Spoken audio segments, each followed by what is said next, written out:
Pourquoi les Africains ne lisent pas? C'est l'intitulé d'un post de Wilfried Ekanga sur sa page Facebook. La suite, dans un instant. Abonnez-vous en activant la cloche de notification pour recevoir la primeur de nos futures publications.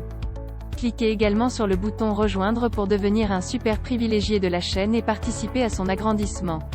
Voici les détails de son post dans son intégralité. C'est une erreur de jugement et d'observation. Les Africains lisent, mais il faut les encourager à lire. Si les 3 premières lignes de ton texte surchargent déjà la tête pour rien, ne t'attends pas à ce que les gens continuent. Notre pays est plein de rigolos huilés à l'école française jusqu'au tendon, à qui on a fait croire qu'un bon analyste est celui qui aligne le plus de mots compliqués, et d'une terrible inutilité, dans la même phrase. Ce n'est pas du talent, mais du voyeurisme intellectuel. On les appelle des analphabets politiques. C'est-à-dire des gens a priori très instruits, mais dont les supposées analyses n'apportent aucune valeur ajoutée aux problèmes réels du monde où ils vivent. Cela s'étonne que leur texte ne soit pas lu, alors que les pages de Congossa sont très suivies.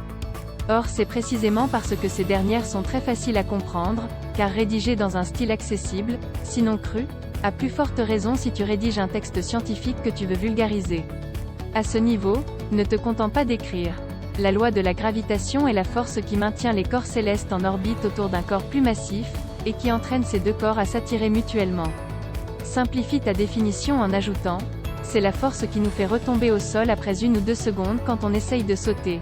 On le voit, la chose devient soudain plus digeste. Car, analyser un fait d'actualité, signifie faire l'autopsie d'un sujet compliqué pour le rendre simple pour tous. Et non, aligner des mots ronflants dont le seul intérêt est d'achever le processus de vampirisation d'un peuple qu'on a déjà mis en état de mort clinique. Le jour où nos analphabets politiques l'auront compris, ils sortiront de la clownerie de cirque et feront enfin de l'analyse. Et ils verront que le monde se mettra soudain à les lire comme par miracle, et non plus une petite poignée de personnes. Mais on n'en est pas encore là. Pour l'instant le plus grand fléau du Cameroun, ce sont précisément ces intellectuels. Juste après le roi fou. Il était une fois un pays rempli de chercheurs, mais qui ne trouvaient jamais rien.